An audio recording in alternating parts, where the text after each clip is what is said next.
Porque agora eu quero contar que a União Europeia e o México devem assinar nesta sexta-feira um vasto acordo político e comercial que elimina praticamente todas as tarifas entre os dois blocos, numa cimeira que tenciona abrir uma nova era nas relações bilaterais.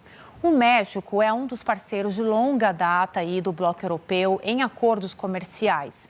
Em 2025, o comércio União Europeia e México foi avaliado em mais de 86 milhões de euros, cerca de 53 milhões em exportações e mais de 34 milhões em importações.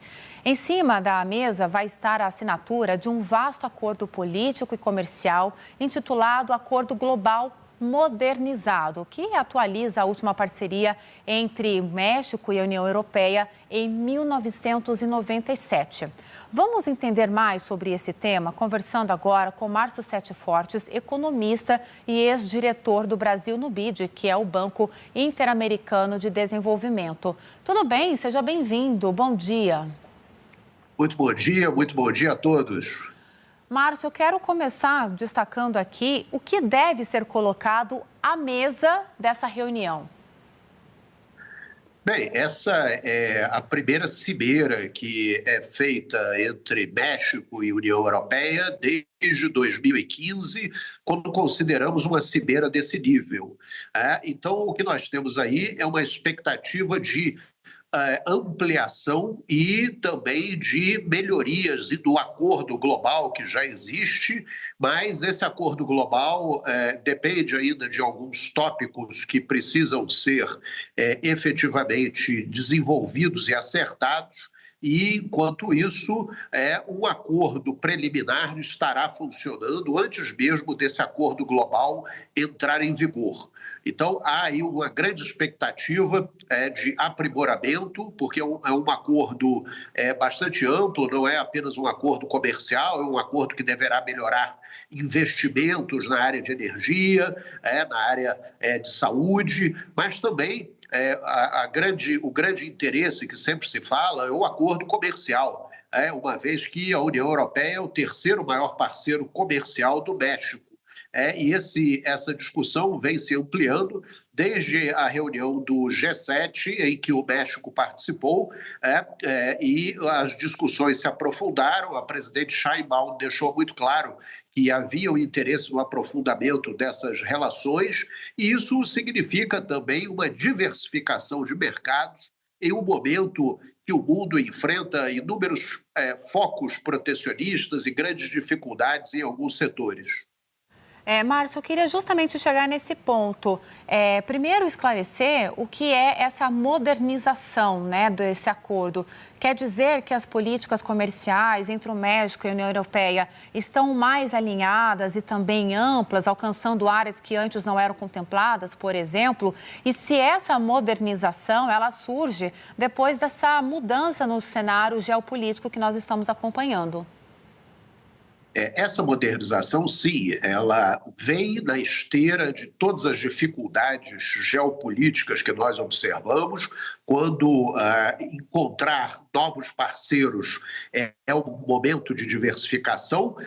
Nesse caso, o parceiro já é tradicional, mas o que se busca é a ampliação efetiva de um acordo preliminar que já existe e do que se refere a esse acordo de forma a ampliá-lo.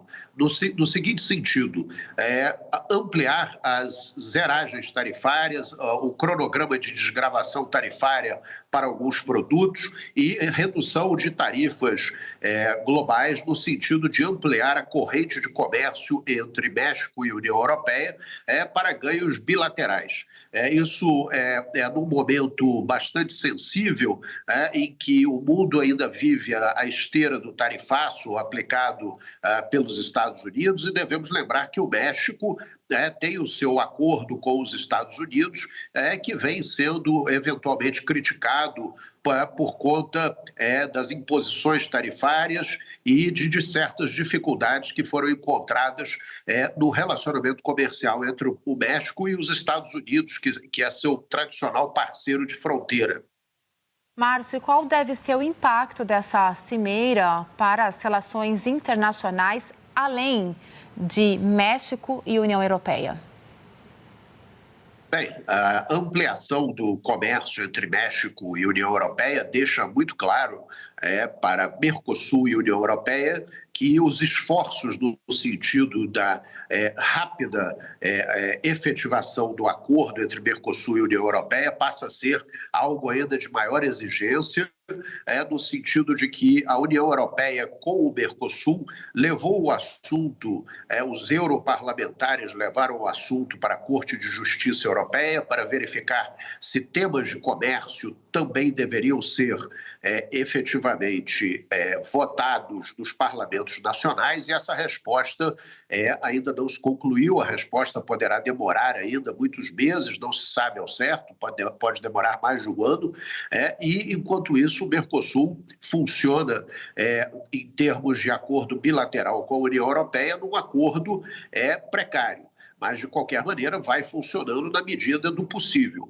Enquanto isso, o México e a União Europeia largam na frente, apesar do desenvolvimento do seu acordo, da ampliação do seu acordo global, ter sido a posteriori. Nesse sentido, o Brasil deve ficar bastante atento no que se refere à colocação de alguns produtos na União Europeia, como, por exemplo, suas carnes. A questão das carnes, embora a União Europeia não seja um mercado dos mais importantes, ele é importante no sentido de que nós tínhamos a colocação do produto e receitas substanciais daquele bloco, e que nós temos agora uma questão que é discutida no âmbito de rastreamento, no âmbito de defesa animal, no sentido de haver discussão quanto a antimicrobianos na carne brasileira.